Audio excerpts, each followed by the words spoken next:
Do you think that your car is too fast? Well, come on down to Bob's Cars. We got all kinds of cars. We got Toyotas. We got Hyundais. We got everything. And the only requirement is cinder blocks. Just fucking start it. Hey, it's Farscape. It's a show about Farscape. Oh shit, wait.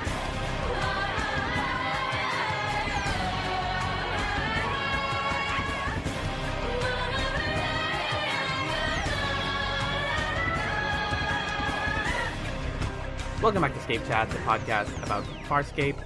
It's from the 90s. We watch it 2 episodes a week. I'm Alan. Hey, Magellan. Hey, Alan. It's from the aughts more so than the 90s. But we're still in the 90s. How about I say it's in the... Well, in the US, this is the 90s. How about that? Yeah, listen, right now it's fine. But when we get to season 2, if you're still saying it's the 90s... Well, no. Okay. That gets into the debate of, do you think that the year 2000... is part of the 90s or the aughts. We were just talking about this, and I was arguing that the aughts totally have a style of their own. Not that you were disagreeing with that, but just that, yeah, it takes a while for the aughts to fully establish themselves. But if we're being official... I'm talking even just like calendar-wise, people quibble on those 0 years. Because some people think that the year 2000, if you're talking about the millennium, right? Oh, started when... The millennium starts in 2001 because the year is... This is the 2000th year that we're doing. Once we finish it, then the new millennium starts. We watched 2 episodes of Farscape this week. Sorry. We did, and the first one was called... It's Season 1, Episode 15 if you're watching on Netflix. And it was Durka Returns. It was written by Grant McCallum, and it was directed by Tony Tilsa.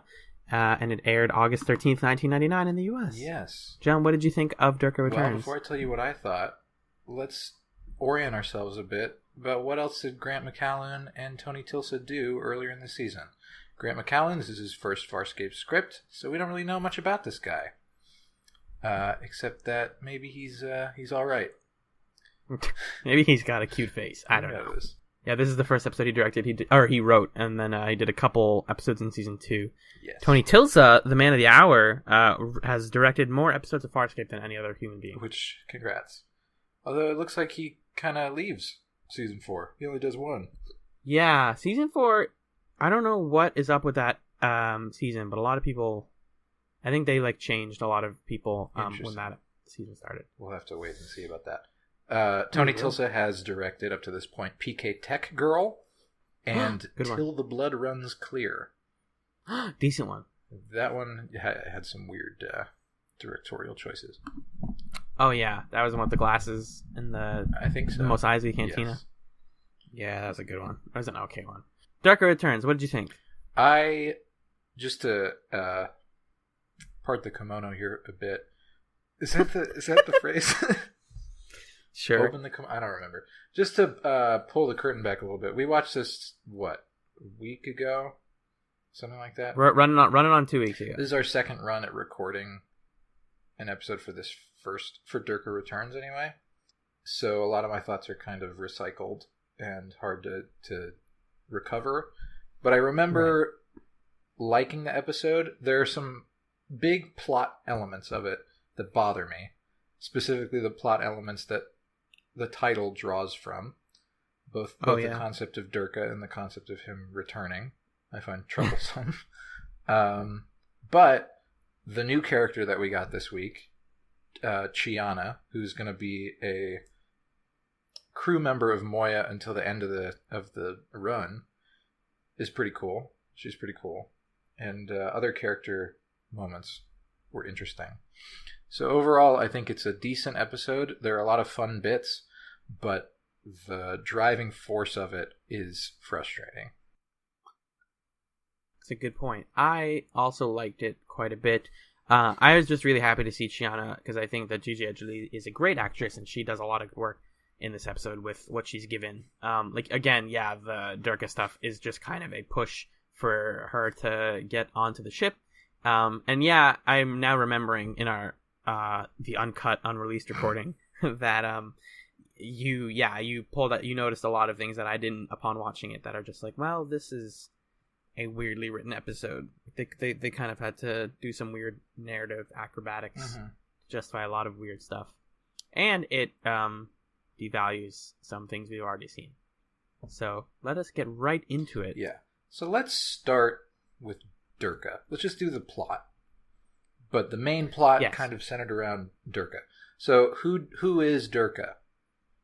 Durka is the alien guy who tortured our buddy Rigel many years ago. Yes. And who we last thought we saw in... What was the episode, actually? PK Tech Girl.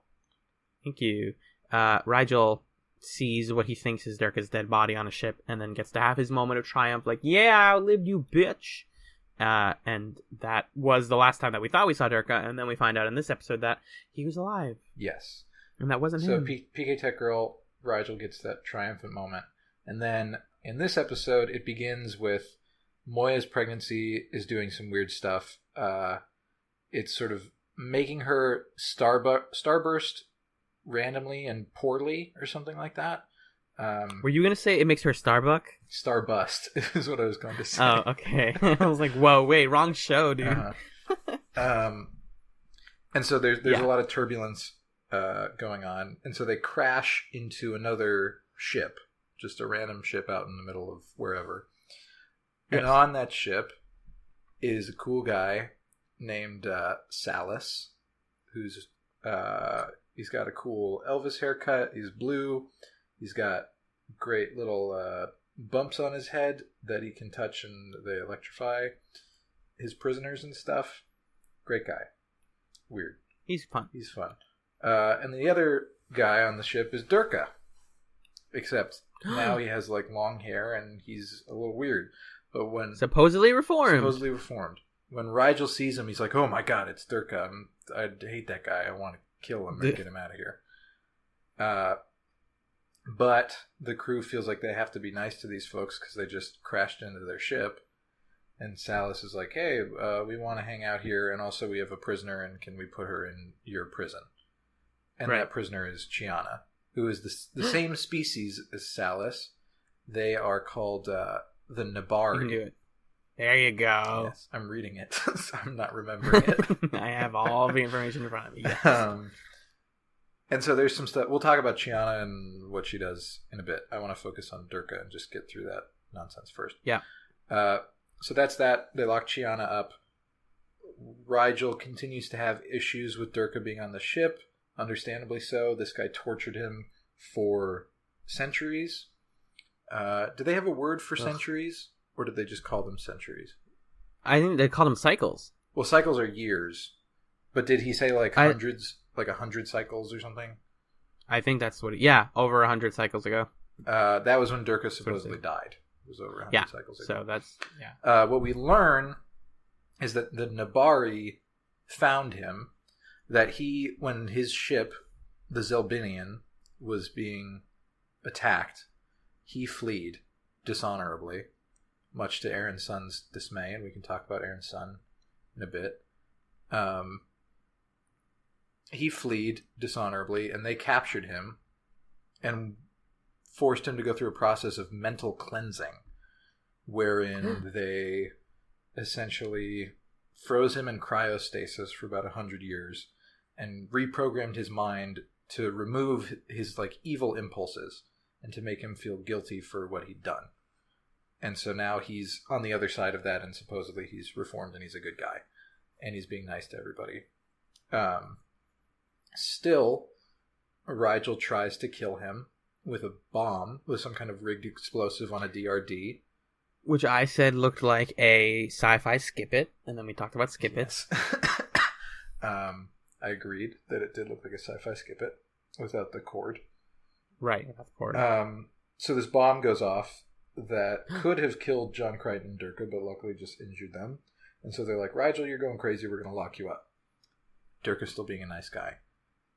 Then Chiana gets out of her cell, and we'll talk more about the mechanics of that later. And Salus is found dead on the ship. And they're like, oh, who killed Salus? This is crazy.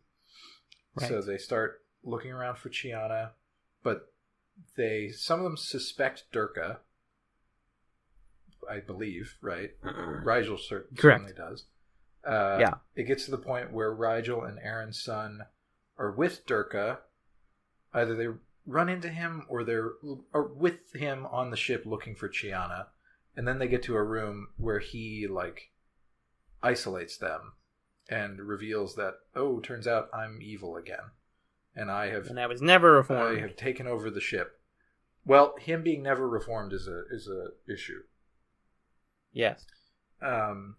He's taking over the ship. He's taking over Moya's systems. He's jamming their communications so that they can't communicate with each other and let each other know that Durka's evil now.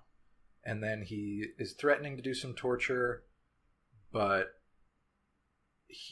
what he really wants is to get Moya to starburst, which he can't get her to do because she's pregnant.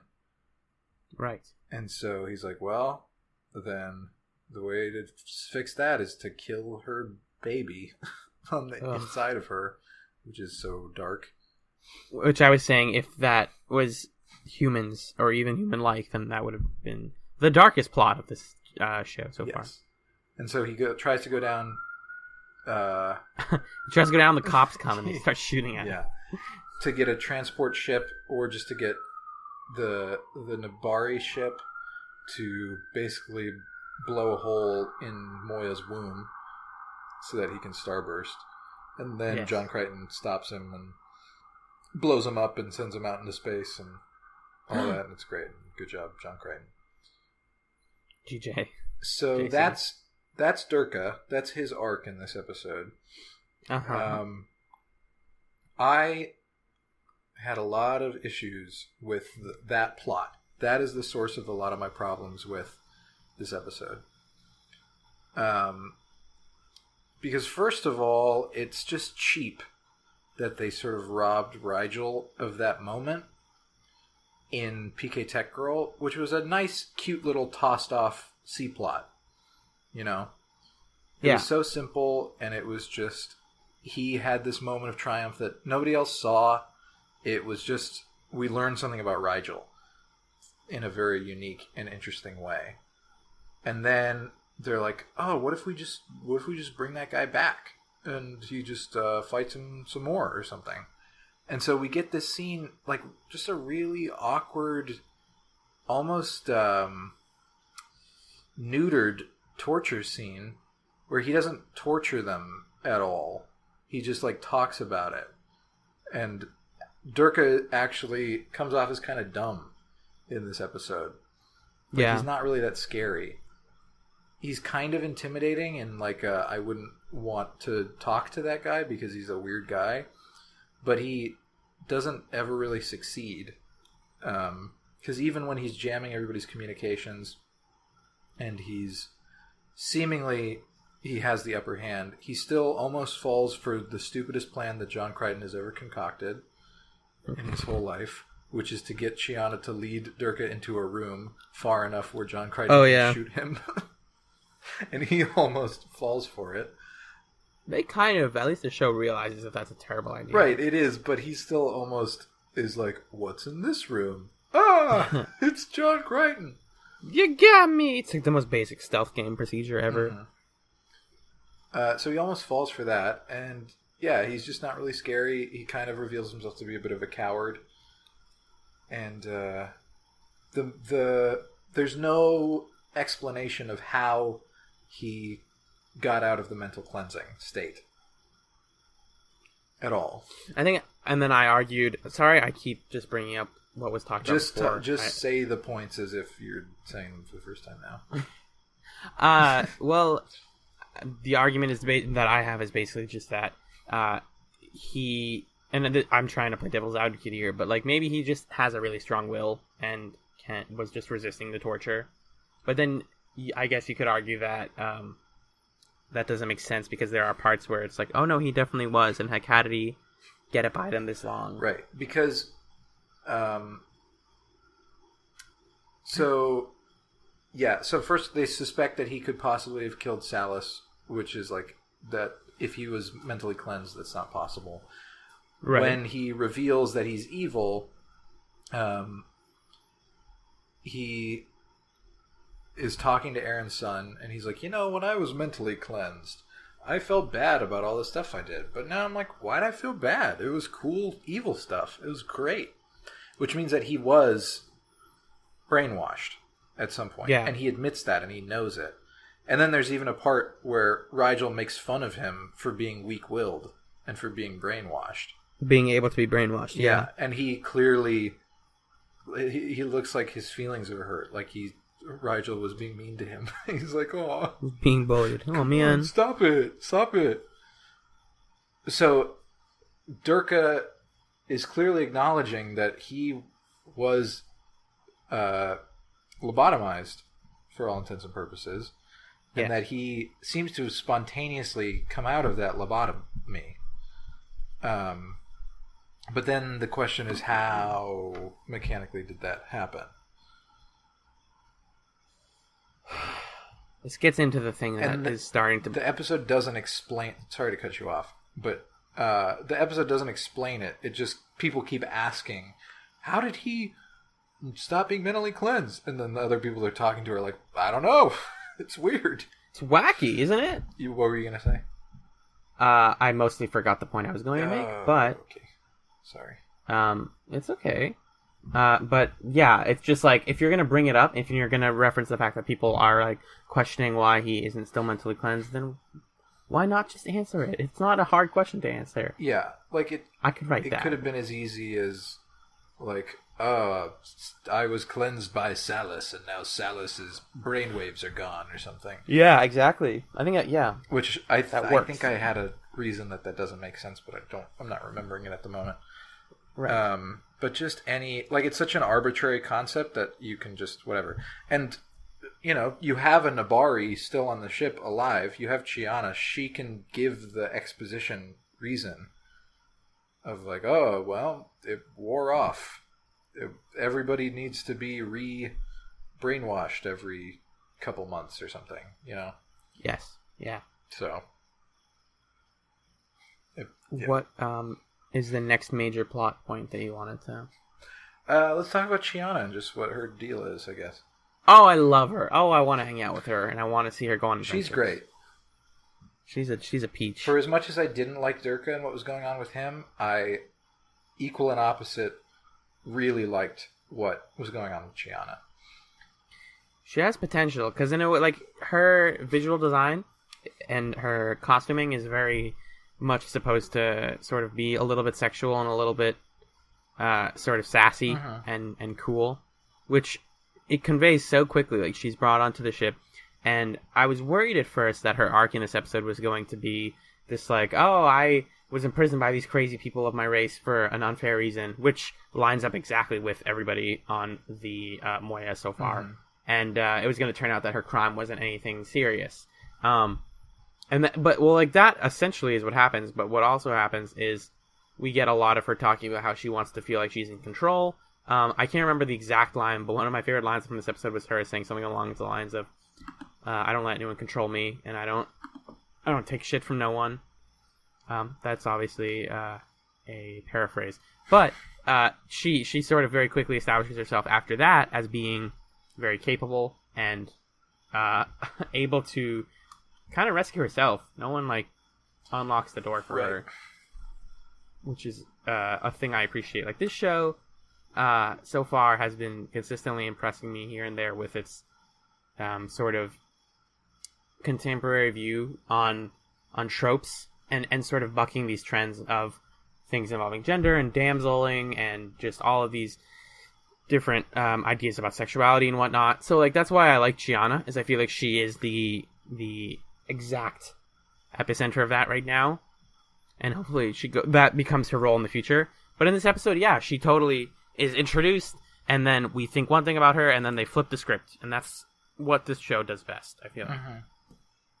Yeah, she clearly has a kind of force and energy that the other characters don't necessarily have. And because she's much more uncompromising about the darker aspects of her character and the more dangerous aspects of her character. And more than the other characters, she takes pride in the sort of chaotic things that she does at times. Almost gleeful, at times slightly sexual pride in being bad, I guess, or in being bad. naughty. Well, yeah. And she talks to, when she's talking to John Crichton, and he's like asking her if she's killed people, or at the end of the episode, he's like, by the way, where were you when Salas was killed? And she kind of gives him a sly smile of like, maybe I did it. What are you going to do about that? Such a fun end. Such a fun stinger. Yeah. Felt like. Yeah, so it's just great to have a character who has fun. Because you don't see that a lot generally in television, but especially in science fiction or in just dramas, where there's a character who takes joy in the things that they say and they do. Because she laughs and smiles a lot. Right, she's confident in herself. Yeah. And it's very refreshing to see that. And it's also, she can have interactions with characters, especially with John Crichton, that other characters can't. Like, my favorite scene of the episode is when she's on the run within the ship, and John finds her, and they fight for a little bit, and then he pins her down, and he tries to convince her, like, hey, this is why you should be working with us. This is why it makes sense for you to work with us.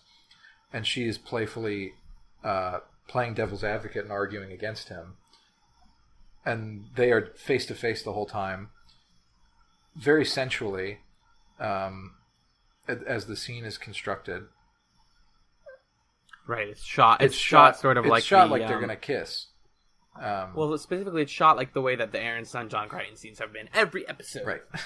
In that they're they're embracing, and it looks like, oh, this is going to be a John Crichton is a sexy dude kind of thing. But he just kind of realizes, like, okay, I already have done this a million times before. You are somebody that we can actually use. Like, you're helpful, and not use in the manipulative way, but like you would be a meaningful asset to us. Yeah, and so he eventually convinces her, like, hey, work with us. And she's like, all right, that sounds fun. I'll work with you guys. What am I going to do? And then he pokes her on the nose and he says, bait. And she, like, a lot of characters in that situation would be like, I'm the bait. But she's like, oh, all right, I'm the bait. Super fun. Exactly. That kind of is exactly what I like about her, is that she's down for anything. And she also could have, at the end of this episode, been like, well, I got out on my own. I don't need y'all, and then just pieced, and we would have never seen her again. And that would have been fine. There are other shows where something like that could have happened. Uh-huh. But I think the showrunners wrote this character and then realized, like, yeah, she is going to fit really well in the grand puzzle piece that is Team Moya. And it can be so tricky that's such a tricky thing to maneuver in ensemble shows, adding a new character who's going to be around for a while and justifying why they stay. And they've been able to do it with the other. John has to stay because, whatever, he's John Crichton and he wants to be a good guy. And Dargo stays because he has honor. And Zahn stays because she is trying to help other people and just be peaceful. Yeah. And Erin stays because she has nowhere else to go. And they all have a reason.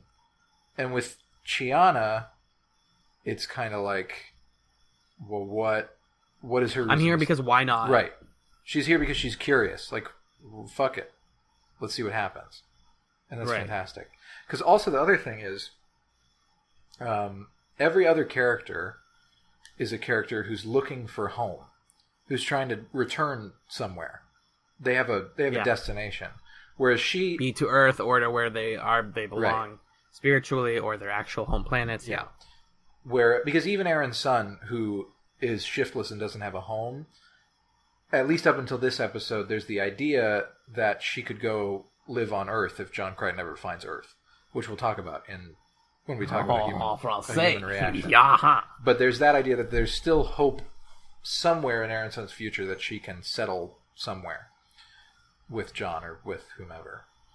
But Chiana is a character who's running away, who is leaving her home, And that was her crime, is that she tried to leave her home planet, and they didn't like that. And so that is a new wrinkle, because even though she is like these other characters in that she's a former prisoner, she has darker elements to her. She wants to be a good person somewhere in there, but there's something that's like making that weird or difficult. Even though that's all the same, and she is just as much of a journeyman or journey person character as they are, she is fleeing something. And she is ready to explore and be open to the universe in ways that the other characters aren't. And so I think that's going to open us up to really interesting plots and directions for this show that I'm excited to see. And I think that idea that you just described is exactly what I feel like is becoming the thesis statement for season 1, which is that when you're taken away from your home, what becomes your new home? And when you have the entirety of space and a sci-fi world full of interesting characters to meet and interact with, what the best thing to do is to jump in and to explore, because as the theme song says, you're just trying to look for, what does he say? I'm trying to look for a place to get, a way to get back home. Something like that. I don't remember. we'll talk about have it that. memorized eventually. Yes. Oh, totally. So I think that her, not only like her character, but her motivation is a really important piece of the puzzle. Because I mean, did we talk about Whedon's Law on the podcast yet? I think we did on the first run at this. Yes. Okay. So just real quick for people at home, Whedon's Law is a concept that Magellan and I have been discussing since we watched Buffy the Vampire Slayer before this show a few years ago. And it's named after Joss Whedon, the creator of that show. And the idea is that, well, you're better at describing it. How about you? So the way that you can think of Whedon's Law, which I don't know if law is really the best word to describe what it is. Right, because it isn't an imperative. It's an effect. Yes. It's a thing that it's a way to gauge something. Yes. Let's say it's Whedon's test. It's like the Bechdel test. Like it's in the same class of... Whereas the Bechdel test is a way to show if your program is properly taking into account gender equality and things like that, and treating female characters as people as opposed to women with respect to men. Whedon's test is intended to examine whether a show's ensemble is appropriately varied enough, whether each character is appropriately fleshed out enough. And the way that you can tell is if you can, in a scene, put together any two characters in a place with a certain problem, or any more than two, any subset of the cast, and have a completely different scene than if you were to put any other subset in there, then you are passing Whedon's test. Basically, if these characters can interact with each other as fully fledged people, and Zahn is going to talk to Aaron differently than John is, then you have a well-developed ensemble. Which, right, I think, maybe we did mention that when we talked about the Jeremiah Crichton episode, because that was the episode where Zahn and Aaron's son got to... Yeah, you're right, that may be possible. So, if we have discussed this before, apologies. But the reason I bring it up again, and the reason that we now give it a fresh new name, is because, I think Chiana, see, I'm still getting used to that. It really just seems like it should be Kiana. That just makes sense to me. It does, yeah. But I also thought it was Zan for a while, and now I flip-flop. Well, they say it both ways. That's true. Zan, so. But Chiana is going to have so many interesting things to say, because right now... as of these two episodes, we've only seen her primarily interact with Crichton. Right. And Crichton. Sorry. I got you with that one. She gets a brief interaction with Zahn at the beginning of the second episode, but... Oh, yeah, that's a great nothing. But it's a single moment. Major. Like, we haven't seen her talk to Aaron, really, or to Dargo. We have seen her talk to Rigel in this episode. Did she? Oh, yes, yeah. When she walked into his room. When she broke into his cell and was trying to get his help in escaping. I can just imagine. I can in my head, and this is a good thing. This is a sign that you have a good character that fits. Is that I can imagine in my head her interaction with each individual character, even with Pilot.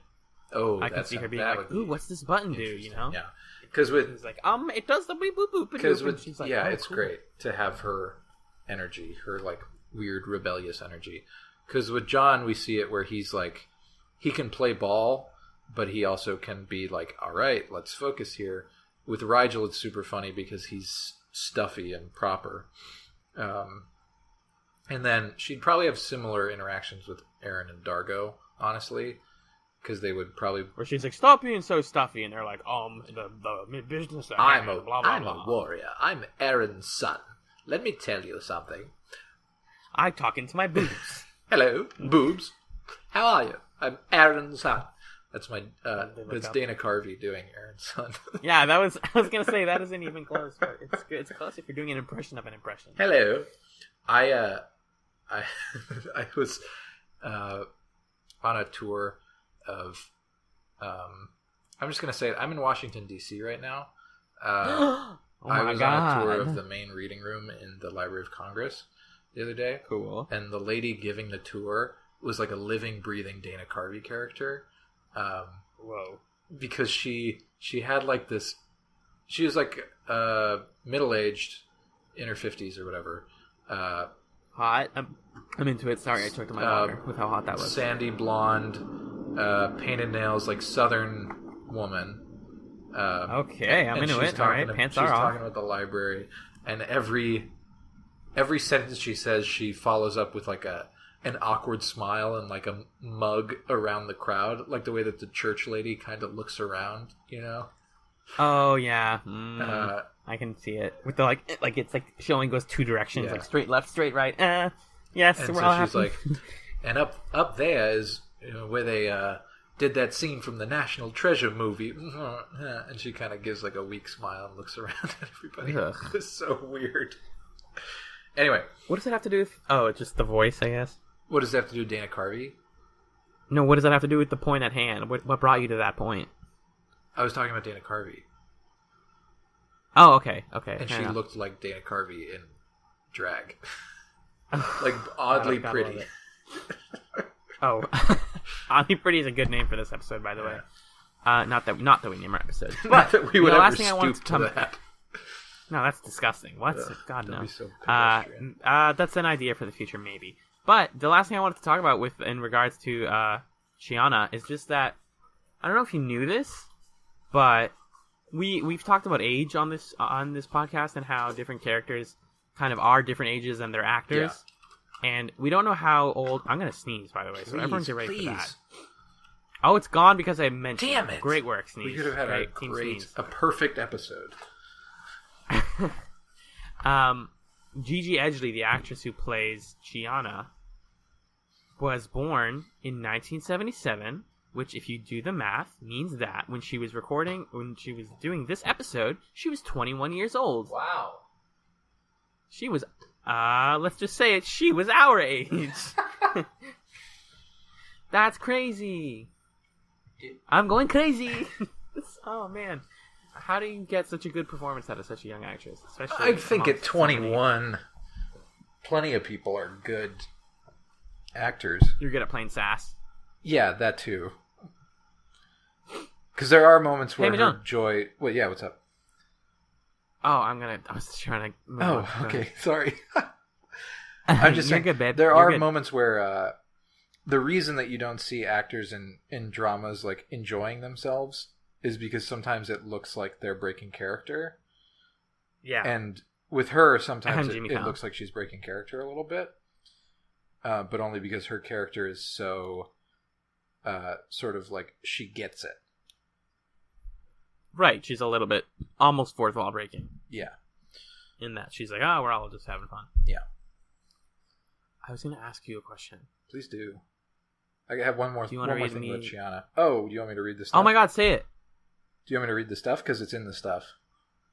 Oh, then yeah, go ahead. Background information. Thank you again to the Farscape Encyclopedia Project. We love you. That's our Clips love for letter. days. Yeah, so they talk about Durka and their decisions on how they were gonna costume him and whatever. And you talked about this last time we did this, how you were frustrated with him, like the way that he's like, I'm evil now, as he cuts his hair. It's the most easy, like, visual explanation and visual representation of him being like, this is my heel turn. Snip. I'm bald now. I'm shaved. Yeah. Whatever. He shaved his head with a knife, and that doesn't even make sense, but okay. Yeah. Gigi Edgley counts this as her favorite episode of the first season, which is understandable. This little piece of information explains why Durka is so frustrating to me. It says, the idea for this episode came while filming PK Tech Girl, when the producers realized how effective a rematch between Rigel and his interrogator could be.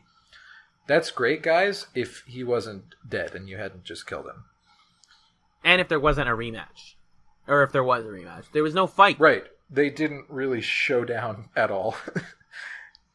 It was just Rigel on a table, and he's like, you suck. And the guy's like, I don't suck. I want to leave.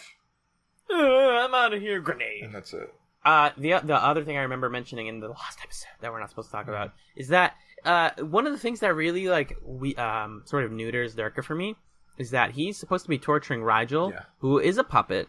Let's just say it. I know, huge spoilers. Yeah. And I just can't, as a viewer, compartmentalize the idea that cute little gooey puppet got hurt physically. Right. Like, what do? You pinch its ears? Like, I don't even... because they kind of bop it around, and like John slaps him and stuff. Yeah. And, yeah, you can't picture Rigel getting hurt by something. That's true.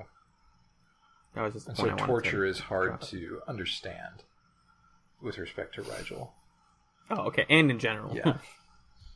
Ben Browder was set on fire during the explosion with the bomb.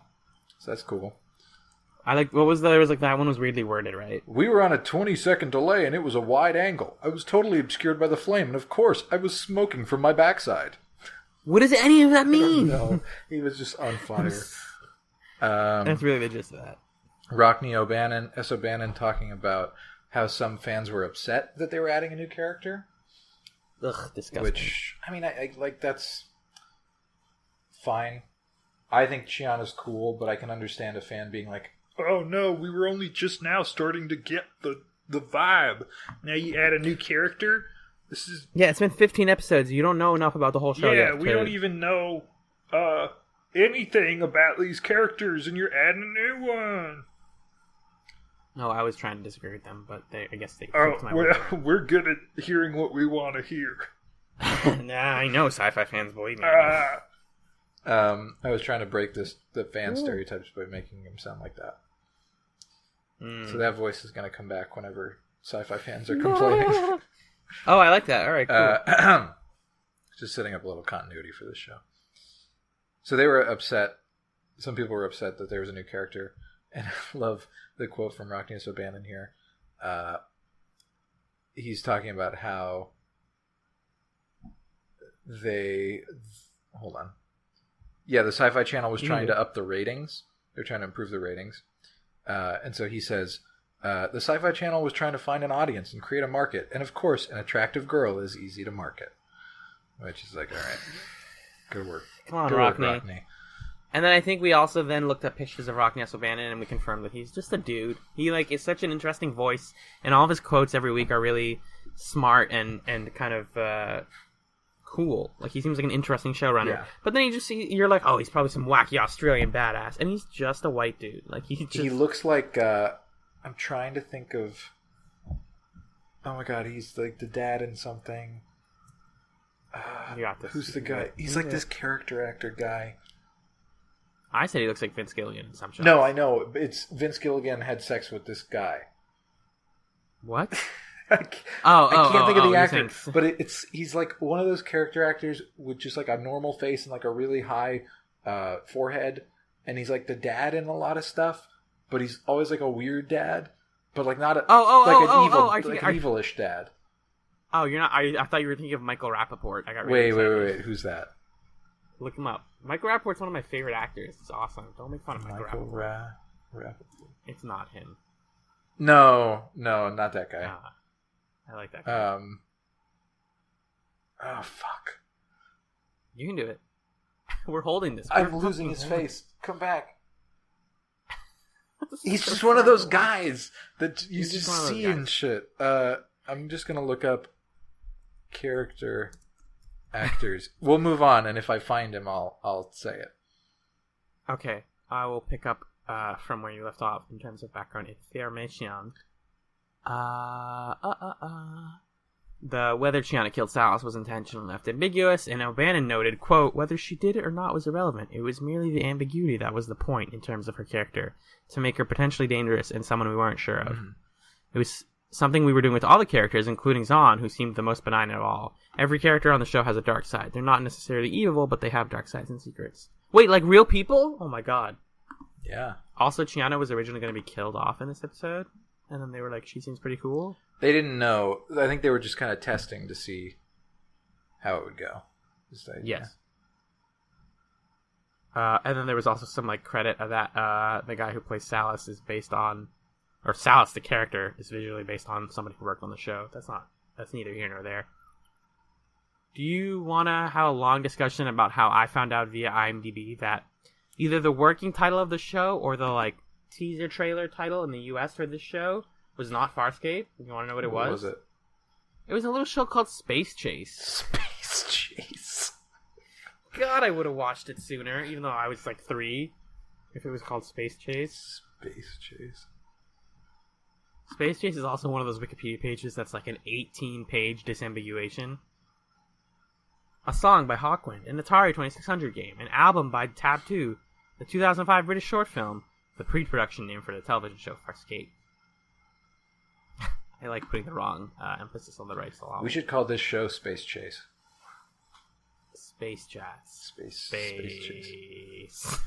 So I've found this list of like 15 character actors we bet you can't name, and it's super clickbaity, and it's that thing where each one is on a separate page.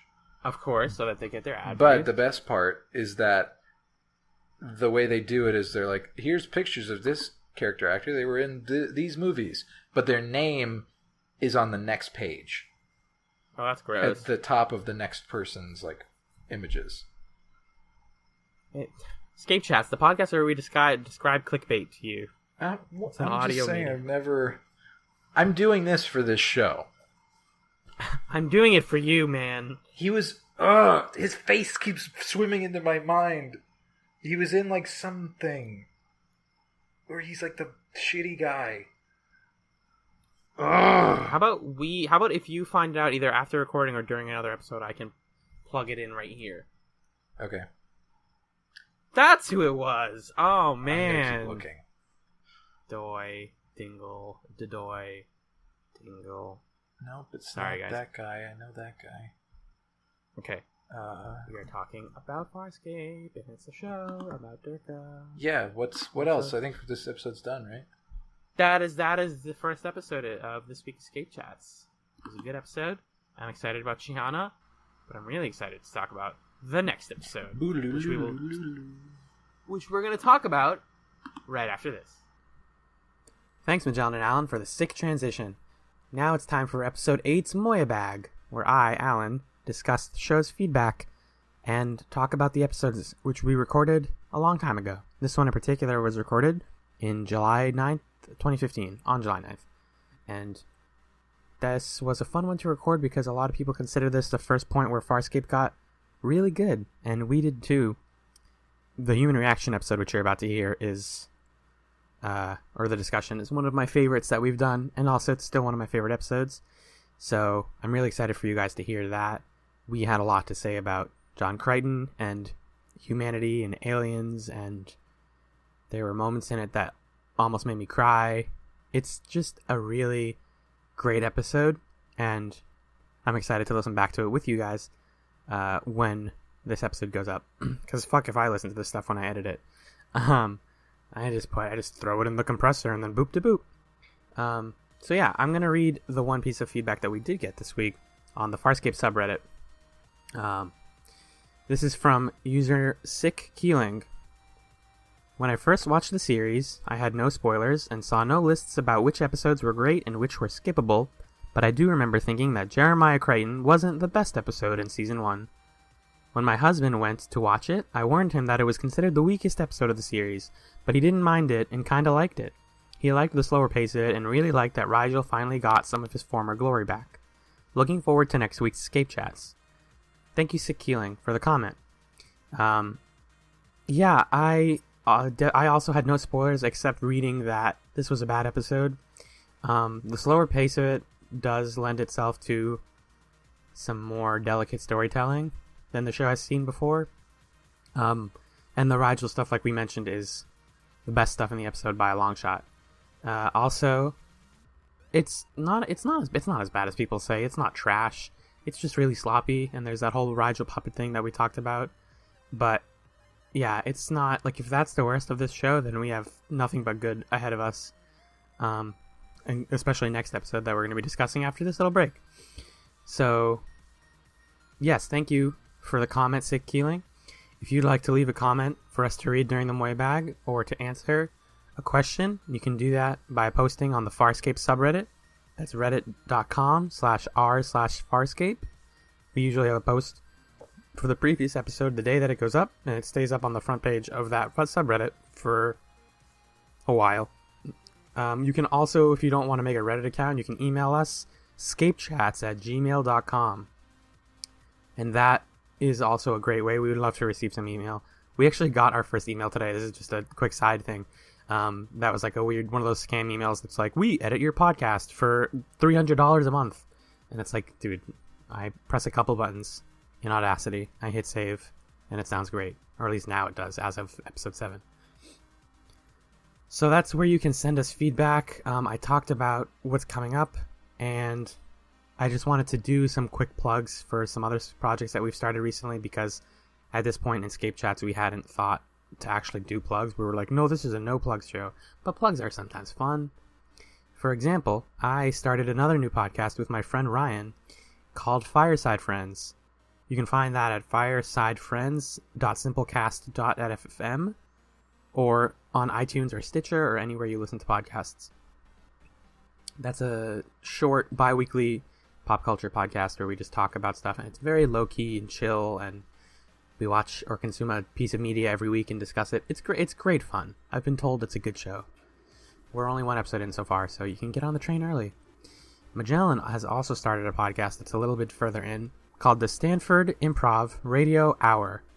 That is only on SoundCloud, but it is hilarious, and I highly recommend you seek it out. Magellan and his college friends are improv comedians, and they do improv comedy every week, and it's very funny, and it sounds amazing and professional, and I enjoy the hell out of it, and I think you will too if you give it a shot. So that one's on SoundCloud. Mine is on iTunes. And yeah, I think that is it. Oh yeah, and then, we have the Twitter, @ScapeChatz. We have each other's Twitters. Magellan doesn't like it when I mention his Twitter anymore because, you can follow Just a Fluke, JUSTAPFLUKE, but he doesn't tweet. I do tweet, @Alan Ibrahim. That's ALLENIBRAHIM. So you can follow those. You can email us. You can leave us comments. And you can enjoy the next half of episode 8 of ScapeChatz, where we discuss a human reaction and geek out about how much we love it. So, I hope you have a great week. Thank you for listening to ScapeChatz, and we'll see you in space? Is that still what I said in season 1? I don't even remember. We changed the end thing at the end of every week, in case you can't tell. So yeah, have a good week, and take care of yourselves. And I'm gonna let this song run out now. So bye-bye.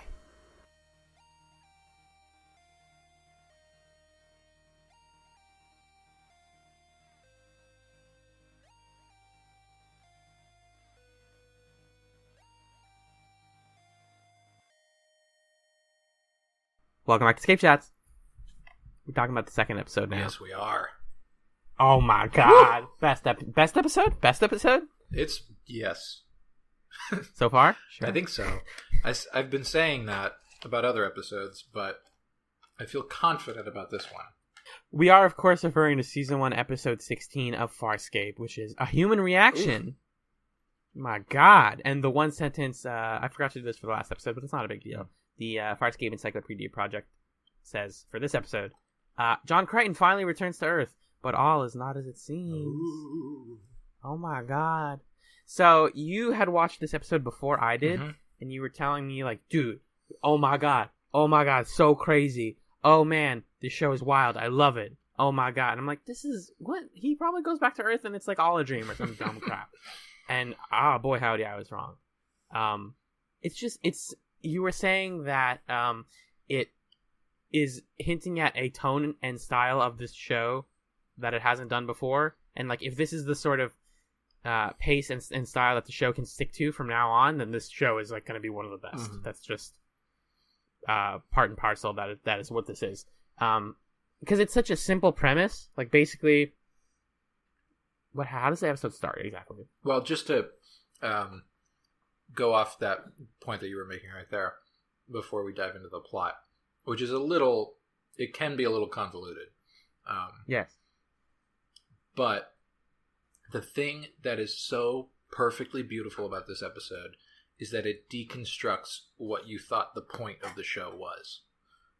Right. And is like, no, that's not the point. Because you thought the point was John Crichton getting back to Earth. But then they show you what that would look like, and they thoroughly explain to you why John Crichton should not want to go back to Earth.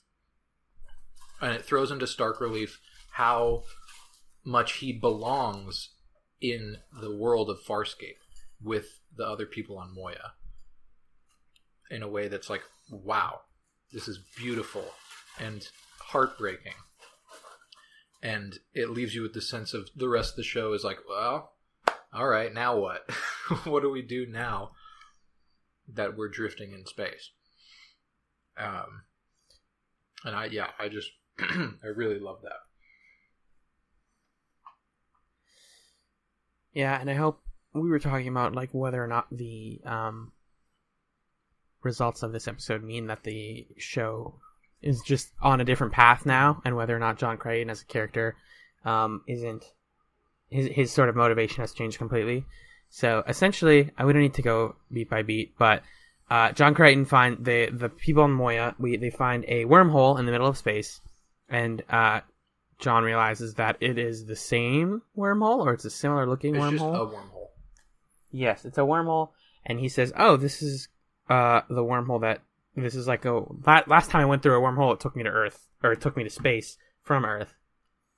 Maybe if I take this one, it'll take me back. Is that right?" Mm-hmm. So he goes through. Well, and he sees at the other end Earth. Oh yeah, I actually have notes for this one, and I remember I wrote. Let me try and find exactly what it was. Which, by the way, the wormhole effect was surprisingly gorgeous. There's a lot of good effects work in this episode for multiple reasons. Mm-hmm. I think they're using their budget better in this. Actually, it turns out I did have my notes from the first episode, but they weren't that great. So, anyways, other than the terry cloth, the gold terry cloth, makes it very great. Also, I did not have my translator microbes of the episode moment last episode, but I have like 10 of them for this episode. So this episode. So that's this whole episode. Delicious. The first thing I wanted to point out was that we got a quick moment, like you said, of Shiana and Zahn in this episode at the beginning, where basically it's like, oh, we've been working together, or like, you know, I've been watching over her. Zahn says to the gang, and then they're like, how is she? And she's like, she's an asshole. She's the worst. She's just a child. And I think we talked about in one of the early episodes, which I've been listening back to as I've been posting them on YouTube here and there. This show kind of parallels the TV show Futurama in a lot of really, really, really, really significant ways. Mostly in terms of like cast composition and basic setup. And I guess if we're continuing to play with those parallels, Chiana is just Amy. Yeah, sort of. Because she's she's not an intern the way that Amy is, but she's kind of just like got a weird past and is like an interesting wild card. And they also have like a similar facial structure too, which is something. When did Futurama start? 98, I believe. Okay, so they were contemporaneous. Oh, they were contemporaneous then. Yeah, I don't think, or 99. So I think they were close enough that it's like, no, there's no way that they were actually I think that concept of like stranger in a stranger land is extremely common. Oh yeah. And that's really what they're both pulling from. Do you think that was a big theme in the 90s because they were going into the new millennium? That's an amazing point, actually. It's like, we're going to go into Crazy Space Town, and what's that going to be like? What's the future for Futurama? It was like, what's the future going to be like? Because Futurama is one of my favorite television shows of all time, now and forever and ever. That's a good choice. But yeah, because I can, there's a lot of shows like that. Star Trek had its show in the 90s, like it did stick around for a little while. A lot of films from that era were about people in weird situations like this. It is. I totally think that's what that is. You pretty much nailed it on the head. I wonder if that was a trend or if that's just what sci-fi is always like. I'll look into it more. Yeah, I mean, there's some sci-fi where it's just like, here's this world, we are existing in it, and instead of like, we're in a new world. I think it's also just like, having a normal character enter a weird world is an easy way for the viewer to be acclimated to the weirdness. Because it's like, oh, we have an anchor point, we have John Crichton, or we have Fry to, yeah. So that's that. What was the other thing I said? Oh, there was a part at the beginning where Rigel, I forget where he said they were going, but he was talking about food, and he was saying like, oh, one of the planets they were going to go to has like crazy food. And there was like a really great moment from the puppeteer where he got Rigel's face to contort in a great way when he goes, I believe they have Hynerian margins. He just like pops his mouth open like a Muppet, and you're like, oh, Rigel, oh, baby. Oh, man. I actually learned how that word is spelled later. I'll talk about it because I subtitled a part of it later. Okay. And then the last thing I wrote before because this was all the cold open, was, oh, cool, the Earth Warp Hole is barking out the ScapeChatz theme. Oh, yeah, it was playing the because it's like exactly the clip of the skate. It's weird. It's like, wow, that's copyright for 16 years later. And then we get everyone saying bye, which is a really meaningful scene. Yeah. But again, it's one of those things where it's like, I feel like this would have affected me so much more later. Yes. It's a little early for like, and because also we, the viewer, know like this can't be how this ends. Right. That's I don't know, but so they don't. I think this whole episode kind of knows that this isn't how this is going to go. Yeah. Because just the way that television shows work, episode 16 of a 22 episode season, it can't just be he's on Earth and then we have 6 more episodes with it's just John Crichton on Earth. So everyone knows that there's a catch, which does give that a weird feeling. But I think it also, I don't know, it made the goodbyes more special to me because you know that the characters think that this is the end because the characters have no conception of how far they are into a season. But you also know that these characters are going to reunite at the end of the episode and they're going to have felt genuine companionship for each other. And so from this point on, we're playing with a crew that it's out in the open that they care about each other, which I like. And the show's all about communication and compassion. Right. So it's kind of like, here's that moment that you're going to get. You're probably going to get a moment like this later in the series and it's going to be more meaningful. But for now, here's our like dry run of, this is what they think is going to be the end for them. Yeah. For their relationship with Gone are the days of the crew that we saw in DNA Mad Scientist, where they are at each other's throats, fighting over who gets to go home first. And now it's this crew of people that they're finally coming to terms with what it looks like when one of them leaves. And they're like, oh yeah, that's right. We're not together because we like each other. We're together because we're all trying to get home. But that's a sad moment when you've formed a bond with somebody and then they ditch you to go home. Yeah, yeah. And so this episode really helped remind us as viewers of that, of the underlying tension between the characters in a way that wasn't tense. It was just kind of sad and sweet. Yeah. And so I really appreciated that.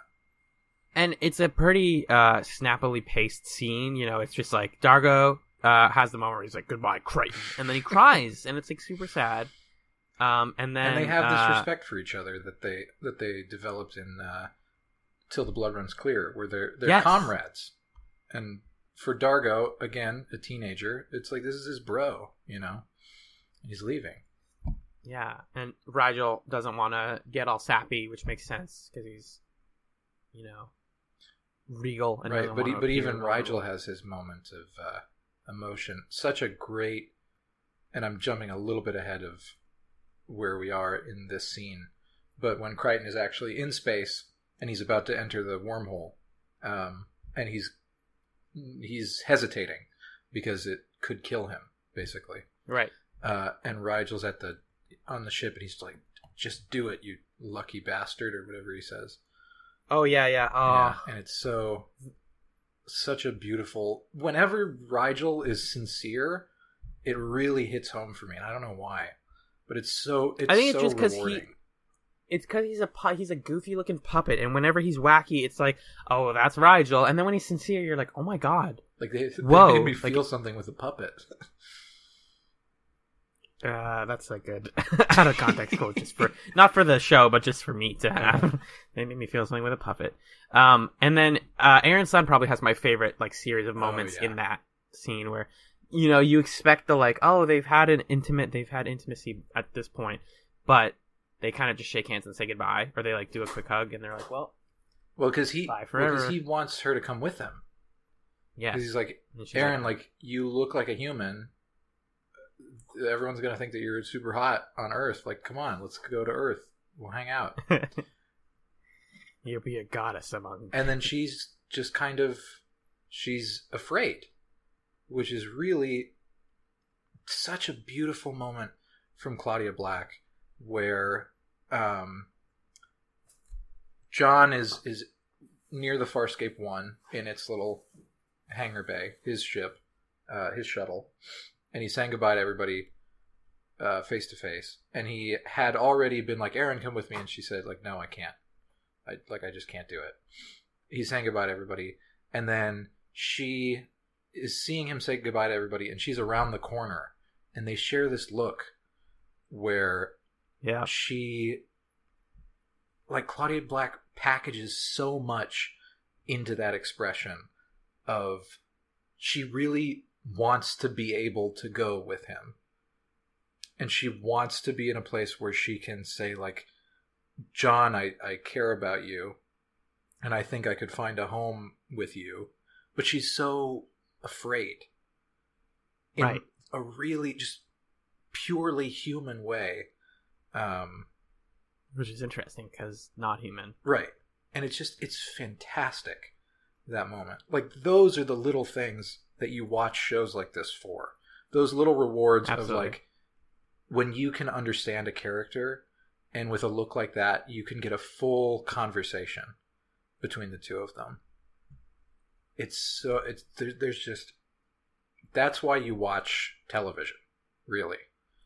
That's why we're doing a whole podcast about this show. It's because there's enough moments like that. And so, this. Yeah, sorry, go ahead.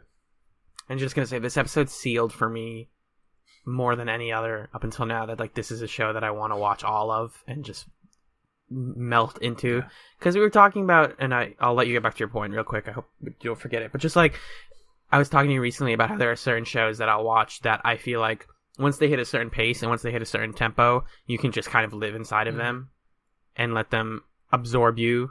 For me, it's shows like Orange is the New Black with such a big ensemble, and you were saying that this show at its best has already hit that for you, where you're I'm just part of the gang, and this is what I do. And it's moments like that where I'm oh, my buddies, they're leaving each other. Right. I can't handle this right now. You can get the full scope of the goodbyes, but you know that it's not goodbye because you're a TV viewer and you get that there's a catch. But this episode strings you along for so long, being there's no catch. He's on Earth. He's totally on Earth. What are you talking about? He's on Earth. Everything's fine. It keeps stringing you along and being no, really, this is it? Wait. And then it makes you think a lot, which I think is a credit to Justin Manjo's script. Yeah. Because we didn't talk about the writer and director of the episode. Justin Manjo, he writes the episode as if it is he went to Earth and found out that everything sucked and he decided to go back. Which is, I think that's been a Futurama episode also. It's he went back to 1999, discovered that no one there is cool anymore, and so he decided to go back to the future. Hey, look at that. but it's not that. It's way deeper than Yeah. that. And I think him and Rowan Woods, they convey this, like, it's almost pulling the wool over your eyes. It's almost making you think it's one thing and then it turns out to be the other thing. But it's so sincere with moments like this. It's not a trick, really. It's just it has a point to make, and it makes it as a by using that sort of concept. Because this episode has there is a catch, and we Yes. all know that going in. But it doesn't. I wouldn't call it a twist. You know what I mean? Yeah. Yeah, and again, this episode is a testament to something that I've said before that I really respect about Farscape, which is that they don't jerk you around for very long. Right, with everything. Yeah, I think I mentioned this in the episode where John and Aaron kissed, and Yes. it's like other shows would make you wait like 2 seasons for that. Like, did I talk about Chuck in that episode when we were talking about that episode? I don't think Because so. like Chuck, you know that Chuck and Sarah are gonna get together, right? But they take like a season before those two characters acknowledge it, and then like another season and a half before they actually get together. And it's like, why are you dicking me around for so long? Like that's the give me what I thing of want. the show. And Farscape is like, well, you have it, but they're not like going to be together. Like there's still human stuff going on there. It's still weird. Yeah. They're still going to have these moments where they can look at each other and be like, I really care about you, but I'm too afraid to go with you on your ship. And then they can have episodes in the middle of the first season where they give a character the thing that they want. This is exactly the capital T thing. This is the show. Yes. They can fulfill a character's desire and ambition in a way that leaves them dissatisfied and despondent in a way that is gorgeous. That it's sad, but it's very sweet, and it's sweet in a way where there's consolation to it. There's like, here's the thing that you want. Here, you can have it. Turns out you don't want it. And there are things that you could want and you could be happy with in the situation that you're in. And now Absolutely. The show is about coming to terms with where you are, which is what it should be about. It should start with, I want to get home. But if the show is John going to get home? That's not going to resolve in a satisfying way, because you're just going to have an episode where he finds a wormhole. Like, what if this was the end of the show? He finds a wormhole and goes into it and goes home to Earth. That would suck. Yeah. And the way that the show was built up to this point is it was built towards that. And it's so ingenious, the plotting that they're doing here. Because now you're like, okay, I'm not worried about getting back to Earth anymore. I just saw it. I want to be here on the ship, and I want to see what we can do with this. And I want to, excuse me. I'm like almost choking up. Oh man. It's just, okay. So, I mean, to sort of jump into the beats of the episode. Yeah, let's do that. He lands on a beach. And I immediately had that moment. It was funny. I watched it, and he says that line of like, "Hello sky, hello Earth," and then I write here, "Hello sky, hello Earth, hello Australia," because I was like, wow, how lazy of them to have him be like in like a place that happens to look like Australia, but it's probably like where he's from, which is like fucking New York. And then it's like, no, he's in Australia. Right. He's really there, and it's weird that he's there, but he is, because that's where the like space station was, and that's where he just happened to land. And then there's that weird lady on. So that's the first hint. Immediately, they again, like you were talking about, they don't string us along. There's a weird lady on the beach who looks at him, and he's like, okay, that's weird. Mm-hmm. And because this episode has so much momentum, we don't think about it for long enough that until they bring it up later, like, there was a weird lady on the beach. I didn't even think about it. But there was a really, and then he gets he finds his dad. And he goes, well, actually what happens first is like the military finds him, right? So he gets captured by the military. So this is another thing about the episode and the way that it's plotted is if you see the description of this episode, you think what you thought, where it's like, this is going to be a dream or something. Like it's going to be somebody's put a potion in his drink and he's having a weird thing. But the way that this episode develops is you get rid of that out of your head. And you think, okay, he's really on Earth, but something's wrong. Like something bad happened on Earth. And so because they introduce conflict in a way that like makes sense. because you could make a dream episode where it's like, oh no, my dad is he's got a weird haircut or something. I don't know how they would show that. Or he wears like a different outfit, or like the military's like ultra violent and dictatorial, right? You know? But the things that are going on happening to John in this episode, like they make logical sense for Earth. Because what happens... Of course, the military is going to find him first because he's a dude that just crashed out of the sky. And of course, they're going to capture him and lock him up and question him thoroughly because he went through a wormhole and he's been gone for 7 months. And they say that the wormhole is still open in space. And so now you're like, oh shit, like what is happening on Earth then? Because we've only... As a result of this. Yeah, because we've only seen the beach and the cell. And so it brings to mind all these other questions that John is also experiencing, is like, what the hell is going on? What did I walk into? And nobody's giving him answers. And nobody's giving us answers. So you're just as confused as John is. And then I was, at this point, coming up with theories for what the sort of twist of the episode, which I thought would have been simpler, which is like, oh, the wormhole's open, and like, in a romanticized sci-fi world, so like we've discussed how this show bears a lot of similarities to the like BioWare series of video games, like your Knights of the Old Republics, your Jade Empires, etc. Yeah. But specifically that idea that like a wormhole opened next to Earth, that's like the setup for Mass Effect, is that somebody discovered a mass relay, which is a thing that allows for interdimensional transport, and then all of the aliens came to Earth, and all of the humans went to visit the aliens, and they all became best friends. Thanks to a centralized government. So I'm thinking like, wait, did he accidentally crack open a wormhole and now there's aliens on Earth? Like, I'm like ready for it to be that. Yeah. And I'm thinking this is definitely Earth. This is the story. He's going to find out that everything's different now and he doesn't want to be here anymore and he's going to leave.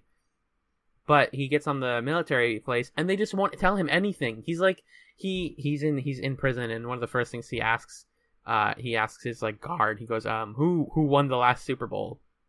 And the guy won't tell him. And all of the news media that he finds is 7 months old, and you're starting to get these like building of like, this is not, something's completely wrong so here, more than just what this you weird think situation. Is that they're hiding something from him? Like something fucked up happened on Earth that they don't want him to know about. And first instance of translator microbes of the week, they bring in people who speak different like Earth languages to come in to test that he really has translator microbes in him, because they detect weird microbes in his blood. So, which there you go, cool. That's good. So that's a double whammy. Is they've come up medically, and he can translate Earth languages. Which that's true. He like knows Mandarin or something. Yeah, that would be invaluable for Earth diplomacy. He's a military asset to have translator microbes, which is pretty cool.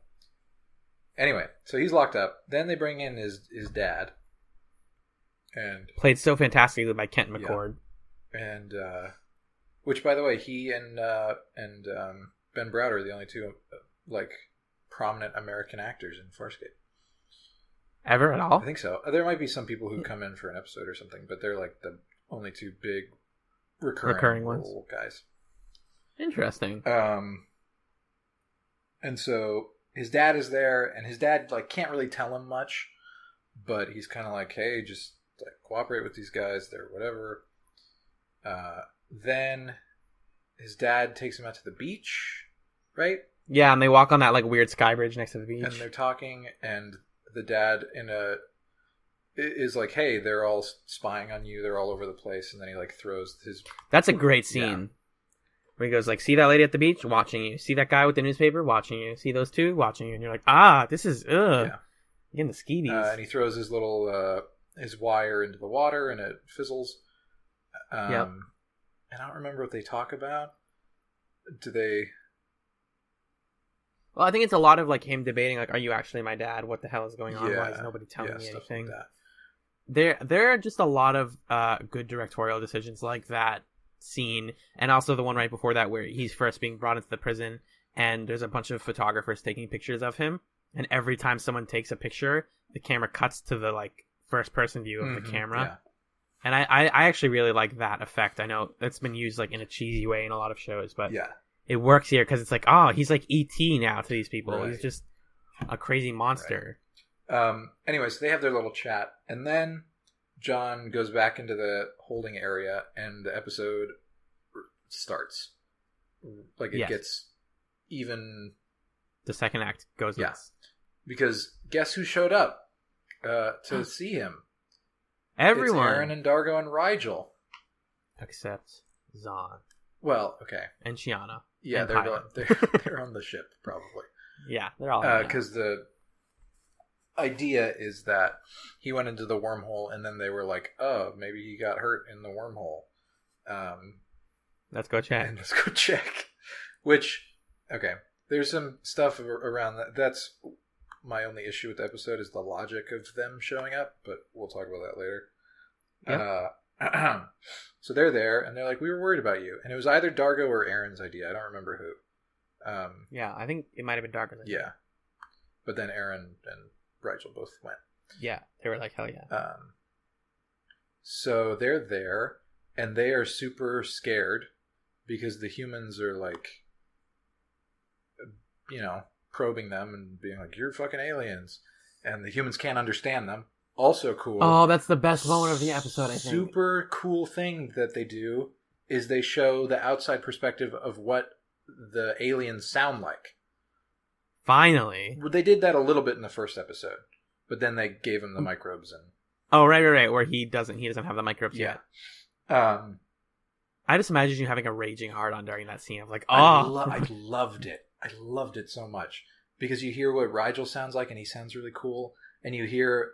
Aaron kind of just sounds backwards. Well, her Sebastian language has like clicks in it and stuff. Yeah. Which is really cool. I think they lip synced that language. I think they did. Well, she was like talking backwards and stuff. Yeah, there was that might have been what it was. And then like adding clucks in, I think, is things like that. Yeah, it was ugh. But and then Dargo just sounds like a fucking brute. Yeah. And they really do a great job throughout the whole episode of playing with the idea that the aliens can understand the humans because they have translator microbes, but the humans can't understand the aliens. That's like my favorite thing about this whole episode and the ending. But the like idea that every time they're with someone, they can't use the thing that saves the day, which is communication. Mm-hmm. And this episode shows like what happens when we can't communicate. Is everyone thinks we're crazy. We look like crazy people. She's a lady who wears like a trash bag. And of course, and she has a gun, and she's obsessed with guns. Like, of course, we're gonna put her in prison. I don't care if she looks like a woman. And this tiny puppet dude who just yells at us, like, what? If you try to empathize with the military people in this episode, it makes a lot of sense that they would do that. Right. But like you were saying, it's also not to really jump ahead too much, but just like this episode is so a damning criticism of why. We always say like, oh, we should make contact with aliens, and wouldn't it be so? Well, it'll be amazing when we make our first contact. That really makes the ending sparkle for me. Yeah, so we'll talk about that in a little bit more. So the next plot point that happens, all his friends are there. Then I don't remember how he gets out of the room or whatever, but at some point they lead him into the medical bay, where he finds Rigel's body totally cut open. Yes. Oh, yeah. That's a rough scene. Mm-hmm. And he gets pissed. He's like, "Wow, what the fuck? Like, he was my friend, and you like cut him open." And then who tries to defend it? They're like, "Oh, we were the just guy, kind of like the like Australian guy, Wilson." Was it? And then he tells Dargo and Aaron about it, and they're like, "That is fucked up." I think they even say like, Aaron's like, "Yo, peacekeepers wouldn't do that. That's some shit." Which, Aaron, let me point you to episode 1, where Bylar Crace threatens to cut John open and like examine him medically. So yeah, so they would do that. But for the purposes of this, did you just remember that, or was that like in the trivia? I remembered it. Wow, look at you. Thank you. So they're pissed. Aaron and Dargo are really mad because they're like, "Oh, you said Earth was so fucking great, and they're being mean to us." And they killed Rigel. Then John says that he's going to make Wilson understand. Jack asks if he's willing to die for these creatures, and John says he gave his word. The like sequence of events is hazy because we watched this a week ago.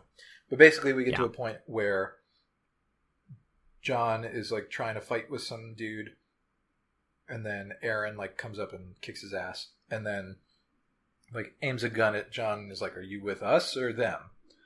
And he's like, "I'm with you guys. These humans are shitty."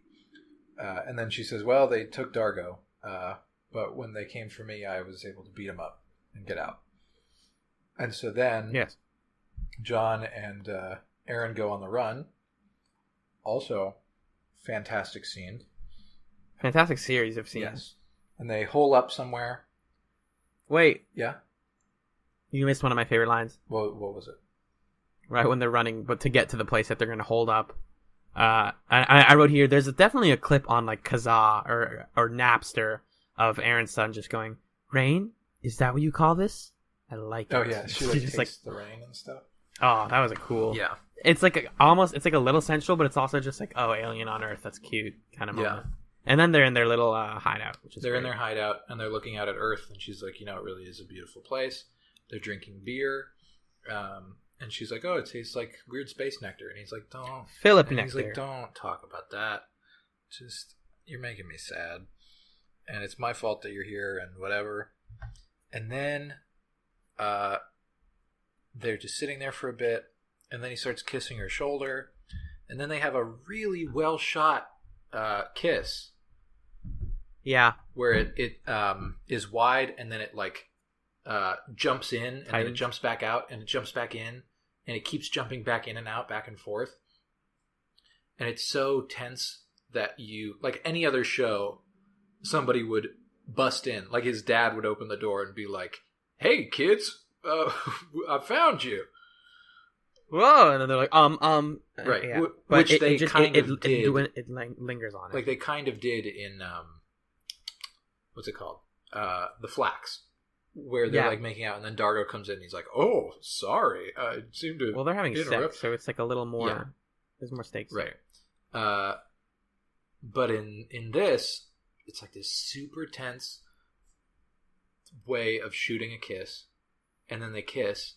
And then they just straight up bone. They just have Earth sex. They just have sex. And then I'm not even surprised anymore. I'm not even like, "Oh my glove." That's what they do now. Yeah, but it's so like, yeah, of course they have the sex. context of it here is great. And yeah, it's just like, what you're on the run, you might die, both of you. You said your goodbyes, you had your emotional moment, and now you're back. What do you do now? You bone. Yeah. Because that's what people do. And it's so nice that John Crichton is not a character who's like, "I love you," right? Because like he doesn't like turn to her in bed while she's smoking a cigarette. It's not that. Yeah, they don't make a deal out of a disparity in how much they care about each other, right? Which is good sometimes, but when all the like dudes that you see in TV are like, "I love you so much, baby," baby, like they don't all sound like. But when dudes are always hopeless romantics, it can get frustrating. Yes. As a fellow hopeless romantic. As somebody who is one of those, and if I was on a TV show, I would hate watching myself. I would be you to a T. But just to have a protagonist who's like, yeah, if we're gonna have sex, like, yeah, whatever. It's just such a like delightfully sex positive show. Yeah, and that's one of my favorite things about it. So they bone. It's the next morning, and they're awake, and it's like, well, we did that, right? And then Dad comes in. And then Dad does come in after they've dressed up in Earth clothes. Where are they? Is the question. I don't know. Because he finds her a dress. That's a good question. Maybe he had, which is chesty as fuck, by the way. Well, that's Claudia Black for you. Yes. Maybe he had an apartment there, but then they would look for him there. I don't know. Maybe it was a motel. Who knows? They're just in some place. Yeah. This is one of those moments where it's a weird plot point, but I actually don't. Like, it doesn't ruin anything if I don't know the answer. Care about it. Yeah, because there's more important things. And there's a lot. Like, there's enough plot points like that in this episode, and there's enough stuff where it's hard to parse out what is weird and what is a mistake, to the point that it's okay. Yeah. But yeah, so the dad comes in and he's like, "Hey, you kids are on the run, whatever." And then John's like, "Yeah, we're on the run. We're running." And then another great translator moment is Aaron's son has she has her lost in translation thing with John's dad. Oh yeah, that was another amazing where translator moment. She says something to him, but we don't get the subtitles. We just for the rest of the episode we get their subtitles. Yeah, but for this we don't, and so we have no idea what she said. But then he says thank you. Yeah, he says thank you, Aaron's son. Aaron Sun. He's like Aaron Sun. And she's kind of like, oh, you're welcome, I guess. I was asking if you had a spare pair of shoes, but okay. Yeah.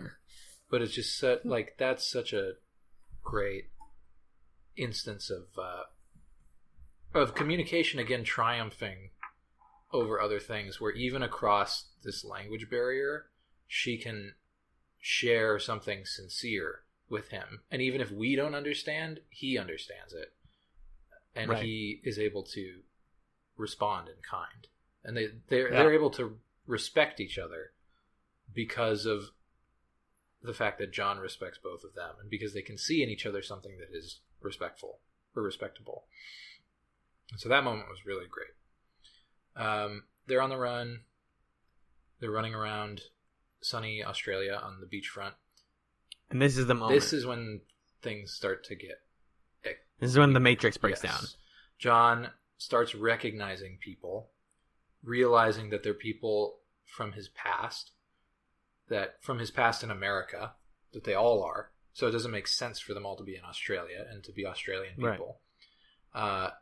He's realizing that all of the magazines, even on the newsstand, are 7 months old, which is strange. He sees the woman again? From the beginning. He starts yelling at people like, I dated your sister in high school. I rode my bike by your house when I was a kid. And then there's that cute comedic moment. Well, he also screams at Aaron, which is one of the moments. But then he goes into a pool hall and he's like, I was here. I've been here before. He panics. And he's like, this is all stuff from my past. And then he runs away. And the dangling thread that I have is we never see him go back and apologize to Aaron for yelling at her. Abandoning her in Australia. Well, I think things go crazy before he gets a chance to do that. He progresses. But it's actually I have dreams about this kind of concept where the world exists only as your memory can recall it, because that's a really good kind of commentary on what our memory is. Mm-hmm. Is it's just a collection of people and settings, with vague recollections of events. So people are playing pool. He's going, I dated your sister. I used to run by your lawn in 5th grade. And then he goes into the men's room and he's like, it's the same men's room. I've been here. And then he goes, you know where I haven't been? And he just turns and he goes to the ladies' room. And you're like, oh. And then he kicks open the ladies' room door and he broke the simulation. He's now at an energy barrier. Yeah. Uh-oh. Which I wrote because I'm hilarious. That's what's in the ladies' room. I knew it. That is just such a... it's so pitch perfect Farscape that he would break the super high concept sci-fi thing with a dumb joke. Yeah. It's a dumb concept of I've never been in the ladies' room before.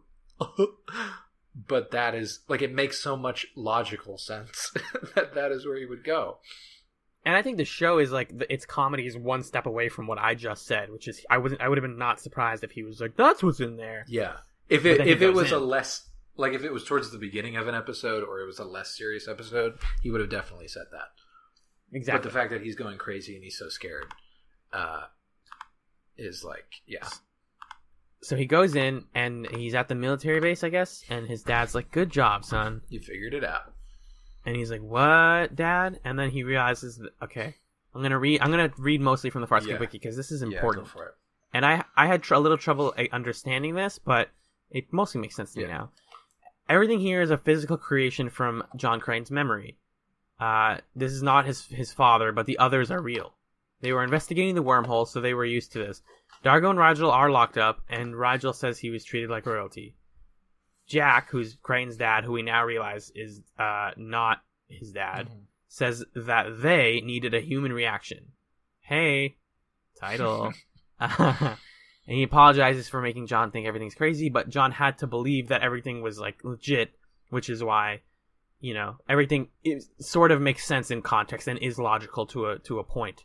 And Jack's race only has enough power to transport their race one last time, so they had to know if they were to go to Earth, if that would be a place that they could live on and inhabit. Right. So they are a race of ancients. Yes, they are the dudes from Men in Black, the like weird alien guys with the Eastern European accents. But they're like a cool version of that.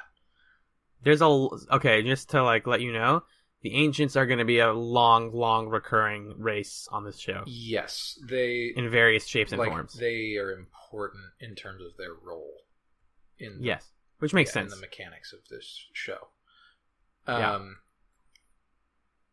So they are a race called the Ancients, and they set up the simulation, and they say like, "Hey man, we really wanted to go to Earth, but it turns out, like, if everybody was like you on Earth, that'd be great. You're a cool guy. But even your own brain is like, Earth would be shitty for aliens. And they would cut you up." So... And they have lines about, like, we had a vision, like a collective species vision, that there is a planet out there for us. There is one. Mm-hmm. Which kind of sets up something that we might see in the future, I think. And then they go like, "Oh, it turns out it's not yours." And then John Crichton is like, "Well, that sucks. By the way, what do you look like?" And it's just this like really cool camera cut where he goes from looking like Jack Crichton to his like, standard form. Yeah. And you were right. It's like these Men in Black aliens that are just like kind of bug-like. And I believe it was a puppet. Yeah, I think so.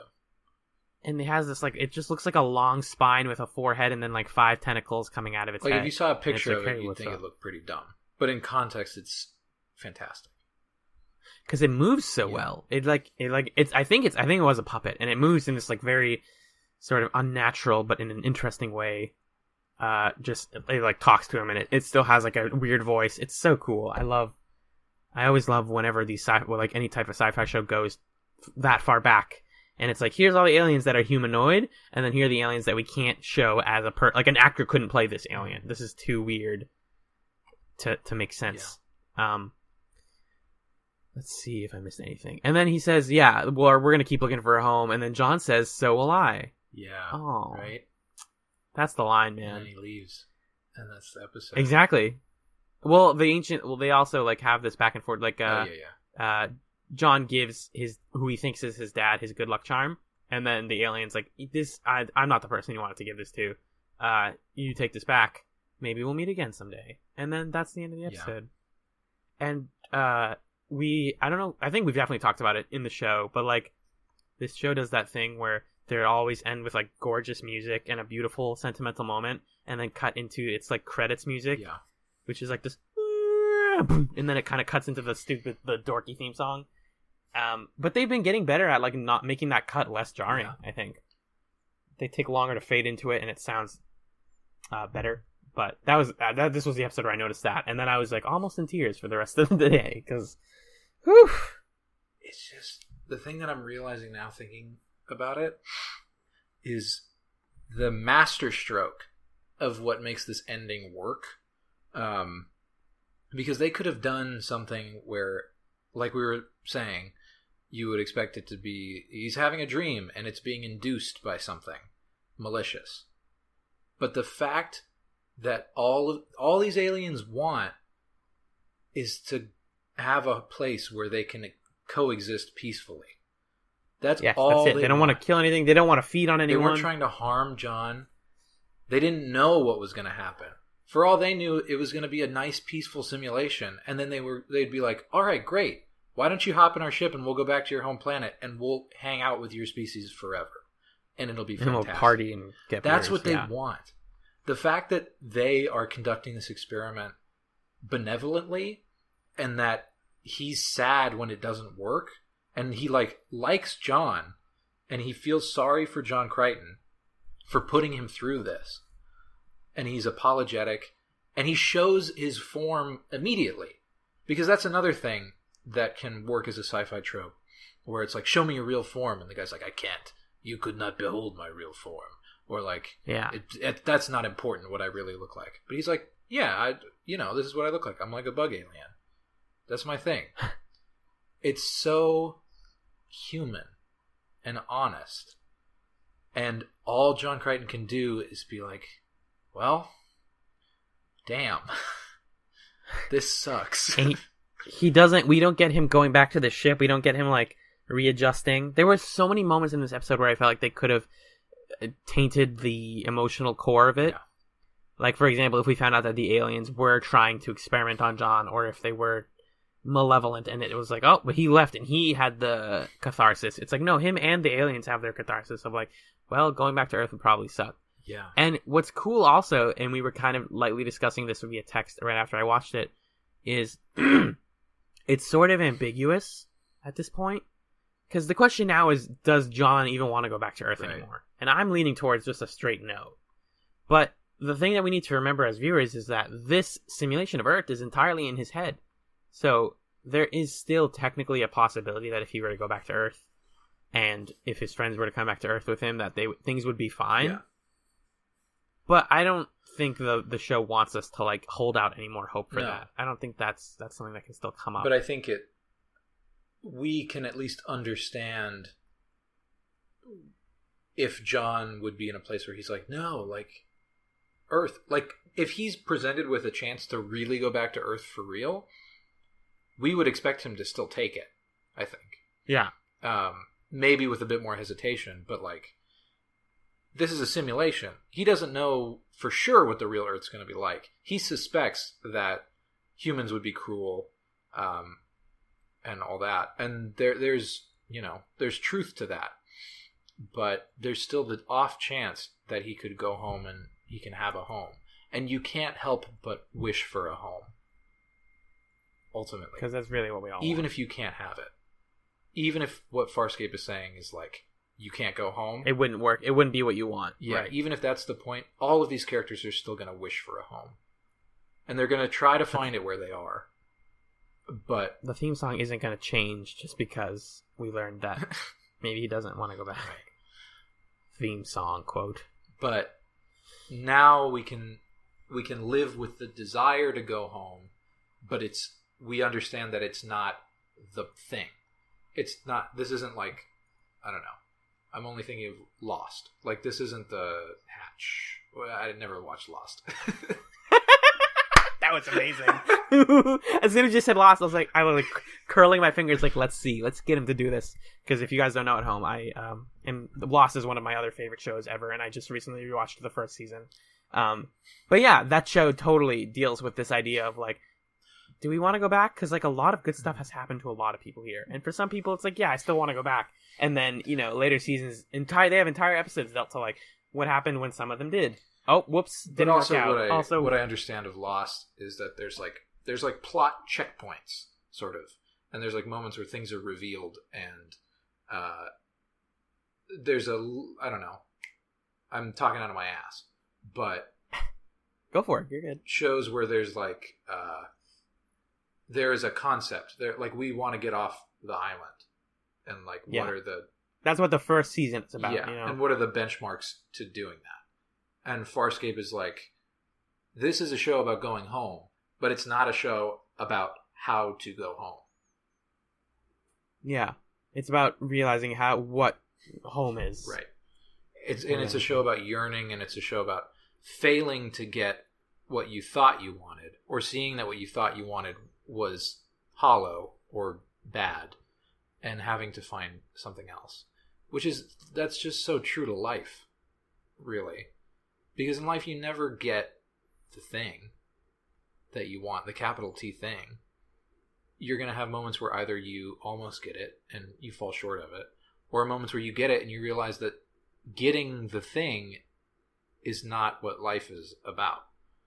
That's not where it ends, because you're just going to want the next thing. I was going to talk to you about this off recording, but it fits in perfectly right now. So I have been dealing with a lot of emotional ups and downs in the last couple months due to various reasons. Sure. And I watched a TED Talk recently that kind of reframed a lot of my problems, which is a sentence that I hate. I watched a TED Talk that changed my life. Oh my God. It's called something like The Secret Key to Happiness, like something very clickbaity of a title. And it's a TED Talk from a scientist or like a social scientist who's talking about how, you know, they examined people who won the lottery and then people who were, you know, who lost a leg. And they said, like, would you rather... Yeah, Dan Gilbert, The Surprising Science of Happiness, if you want to look it up at home. And he said, like, we examined people who became paraplegics and people who won the lottery both a month after that event happened to them, and then examined who was happier.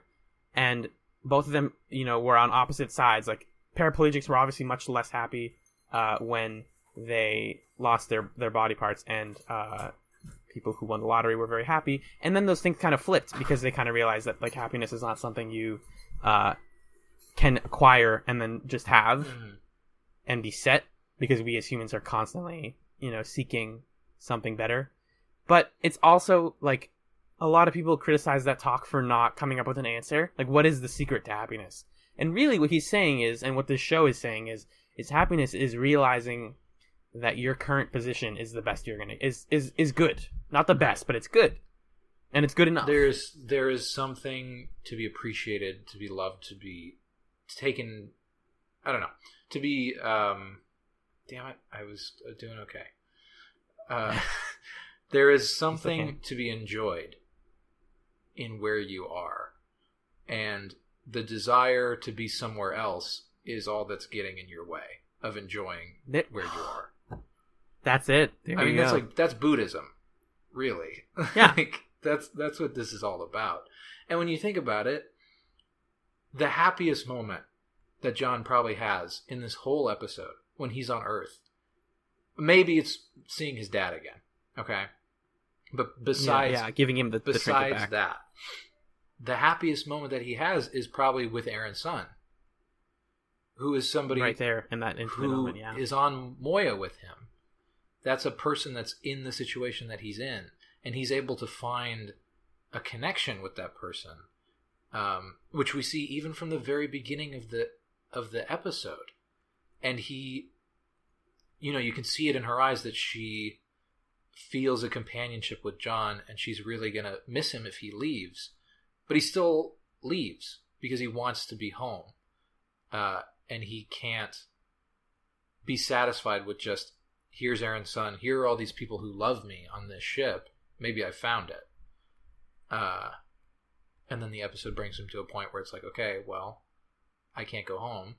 Maybe I should appreciate these people, what I have, what I was very blasé about at the beginning of the episode, but what turns out to be the most important thing in my life right now. Mm-hmm. And yeah, that is just...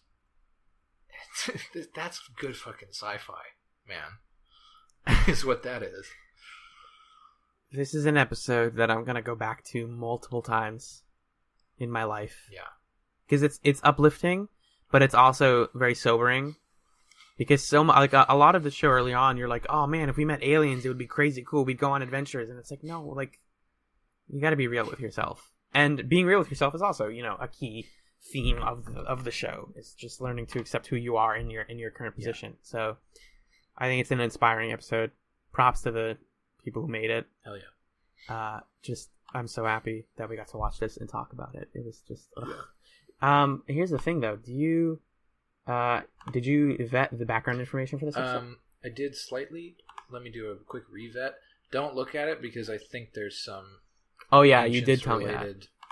Stuff. Just like, this comes back in this episode, whatever. Okay. The rain scene was actually supposed to be at sunset, but the weather was there, and so they had to improvise Aaron's son's line about, like, ooh, I like this rain. Oh, nice. Yeah. Which is pretty cool. Yeah. Let's see. Kenton Cord is going to show up in another episode, so he was shooting both episodes at once. Yeah, Claudia Black spoke backward for Aaron's Sebation speech. Oh, it's like Twin Peaks. Yeah. Something about helicopters. So they were saying that the ancients are going to come back, but I think at the time they didn't know. It was like, this could have easily been a one-off thing. And then they just because I think they come back way later on, like end of season 2 or like season 3 or something. Yeah. And they're like, oh, we got these ancients, this concept sitting around, let's deal with that. So that's interesting. Anthony Simcoe was one of the guys in the bathroom. Oh, hey. I gotta rewatch that. That's interesting. Along with the episode director and their we call designer. that We Ran Out of Extras. Yes. Chiana appears only briefly in the opening scene because the writers hadn't figured out what to do with her yet, which is fair.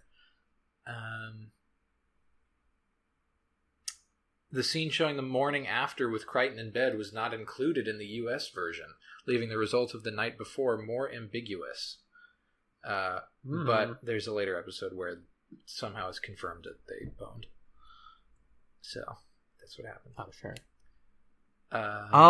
Is that okay? Is that something important later? The fact that they boned? No. Okay, good. I don't think so.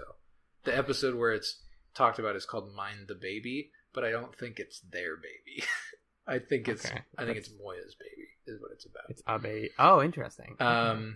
Yeah. Do not read the last piece of background information in this. Is it huge? It is not direct in what it's revealing, but this is something that I spoiled for myself a while ago, and it is crazy. Really? It's a crazy thing that is going to happen over the course of this show. Just don't read it. I won't. This is exactly why I have you vet them, and this is why the viewer... Because it's referring obliquely to a plot development. You wouldn't necessarily be able to get it from this. You might be able to if you look at it and think about it long enough. But don't read the last bullet point. Especially because I'm trying to go in completely dry, so... Yeah. Thank you for taking the bullet there, man. Oh, it's going to get so weird. Is it really? But like good weird? Yeah, no, it's crazy interesting. Okay, it's good. So that's awesome. But I'm like scared. Because really, like you were saying, the show from here is so different. I don't know what to expect you don't know anymore. what the fuck's going to happen. Really? Well, this is a great time to... go for it. Sorry, I'm just going to talk about the thing that I did this week in regards to this show getting weird. Real quick then, Yeah, go ahead. Farscape has shown time and time and again that even when it's an episode where you can go into it and be like, this is probably going to be like a dream thing, right? They can sucker punch you and say, yeah, kind of, but it's going to make you cry. Oh, I love it. It's the best show. Who knows what's going to happen? That is what's so refreshing about this show, is that they just dive into it. And they're like, we're going to give you this thing. We're going to take away the capital T thing of the show. What are we going to have left? Who knows? It's Farscape. We got the ship and we got some people. We're going to roll with it. It's just so balls to the wall. Fantastic. So I'm pumped. Basically, if you're not on board with Farscape by the end of this episode, then just get out of town. Like, you're done. Sorry. This is the barrier. This is it, pretty much. Yeah. Did you have something you want to talk about, or did you want to cut real quick? Yeah, I want to cut. We're gonna be right back to give the concluding thoughts of this episode. Bye. Yay. And we're back. Oh my! How are you doing? Sorry about that, y'all. We were on a roll, and then life got in the way, as it tends to. I was just gonna say how I started doing this thing, which I did this week, and I did when we watched Buffy the Vampire Slayer, which is I like to play a little bit of Russian roulette with new long TV shows. And what I do is I will find a very late series episode, usually from the final season, and I will just pick a random one, try to not remember the name of it, and I will fast forward to about 3/4 or 2/3 of the way through the episode, and I'll watch usually 5 to 10 seconds is what I go for. And the idea is I see that and I go, oh, and then I freak out that the show is going to go crazy, and then I try to forget it until we get to it. And then, again, because we were talking about how memory works, so far I've always remembered I'm doing it what live it is right that now. I saw. It's so crazy. Isn't it the best? Whoa. Hold on. But don't keep it for too long. I didn't get any dialogue this time, which is good. But the scene I saw was kind of sad, so. Mine, there's no context yet. We're just panning across a floor. No, you don't want to describe it. What you want to do is when we get to it, you go, hey, this is it. I saw it. I know. So crystallize it in your head right now. It's there. Also, okay. Guess what happens in the future?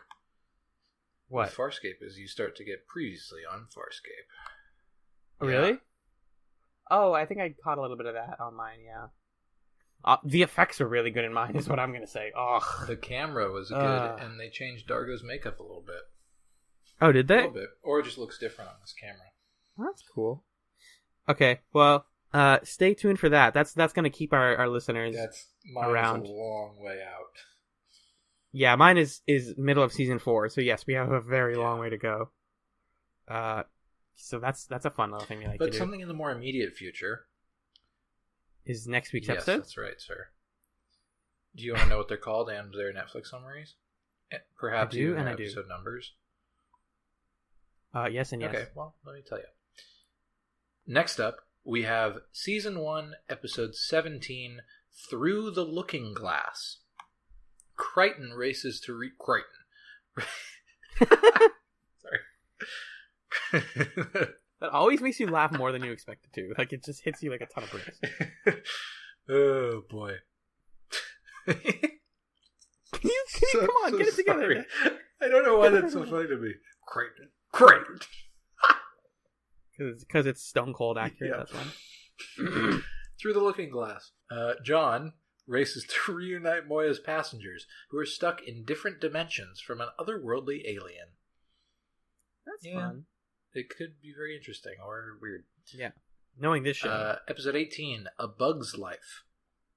Peacekeeper commandos and the crew of Moya join forces against an invisible but deadly virus. Oh, that's fun. Interesting. Bad guys and good guys joining a virus. These are sci-fi. This is what the show is. There was a list of... Sorry. God, heavens bless you. Oh, Jesus Christ. Yes, Great. Great. There was a list of best Farscape episodes that I looked at a while ago, and I'm pulling it up right now because there was a lot of their best episodes are 2 or 3 part episodes from later seasons. Naturally. And they'll combine them into a single entry, or the premiere is one of their top 10. Just because you'd have to watch it. Yeah. And they had a 3-episode arc from season 1 that aren't titled the same, but that they consider an arc that is one entry, and it's number 4 on their list. And I'm looking at it now, and that 3-episode arc starts with A Bug's Life. Oh, wow. And continues into the 2 episodes that will constitute our episode after that, which are Nerve and The Hidden Memory. Oh. So, and if we're keeping up with Daniel Rando's skip list, we are now in the good Farscape era, so yes. None of these are to be skipped. So this next episode, I don't know I'm not sure if Through the Looking Glass is going to be good or not. It sounds kind of hokey, honestly. Yeah. But it looks like the episodes after that are some good shit. I love it when John Crichton gets to wear something other than his dumb tight shirts. And in the second episode we watched today, Human Reaction, he had a blue sweatshirt on Earth, which I dug. And in A Bug's Life, Nerve, in that 3-episode arc, he has red combat armor on or something. It's got a little, and that looks pretty sweet. Jacket. I only know that thanks to the Netflix summaries or thumbnails. And then we're gonna Christ appearance later, and then we're gonna be done with season 1. Oh my glob! We're close. How did we do this? I don't know. We sat in front of a TV and hit play over and over and over again. And come to think of it, I don't know. I don't know if you've heard, but we watched Buffy the Vampire Slayer before we watched Farscape. What? Did you know that, Alan? I'm starting to think that it would have been really great if we had recorded that so that we could be referring to something that people... So the people at home have a context for that? But that was just us being friends. And yeah, we interweaved it with like personal talk a lot, so I don't know if it all would have made for great. But anyway, casting. the point is that it was a time in our lives. And when we were watching Buffy, when we would finish a season, it's kind of like, all right, that was the season. Well, we still have 5 seasons to watch, so let's do it. Because that show is 7 seasons long. Yeah. This one's only 4. So we're almost done with a quarter of the show, yeah. Which is crazy to think about. Well, I mean, are we gonna watch the Peacekeeper Wars? Oh my god. I think the jury's out on that. We don't know. Don't play with me like that. Wait, why? What do you mean, why? Is it good? Is it terrible? You need to watch the Peacekeeper Wars, from what I understand. Oh, okay, that's what I thought. It resolves the show. Oh, so it's like is it it's a 2-part movie, I guess? It's like a mini-series, but the idea is interesting. It's the things that would have happened in a 5th season, but like all just the important stuff condensed into a mini-series. But it's not on Netflix. We're gonna have to find it, dude, because we're also gonna have to read season 8, 9, and 10 of Buffy, but that's for another time. Whatever. We are gonna do. I'm gonna do that. Fuck you. It's not something that Okay, I good. need to do right now. I'm feeling it. Yeah. So let's not keep this episode going for much longer than it needs to go. This has been ScapeChatz episode 9. I've been Alan. He's been Magellan. And we'll see you next time. My thing. Oh, Magellan has a new thing. Twist. Magellan has, because y'all know how I have a thing. Magellan has a thing. Yeah, it's a dumb thing where I read the Farscape opening monologue. The season 1 and 2 opening monologue. Yes, I'll do it in my nerd voice. So every week the idea is Magellan's going to read this opening monologue in a different voice. So if I can find it, and I found it. There you go. Yes, found it. I'm gonna bookmark this page. Yes. Was this the nerd voice? Yep. Was this right? All right. Southern nerd. Yeah. Okay. My name is John Crichton, an astronaut.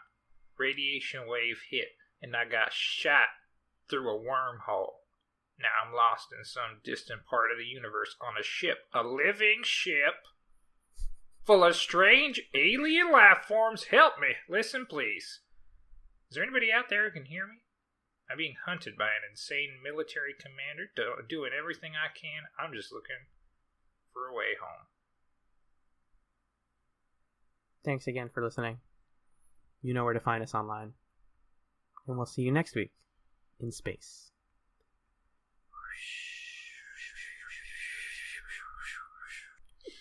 And cut. That might be a bit that I don't do again. Yeah, that's fair.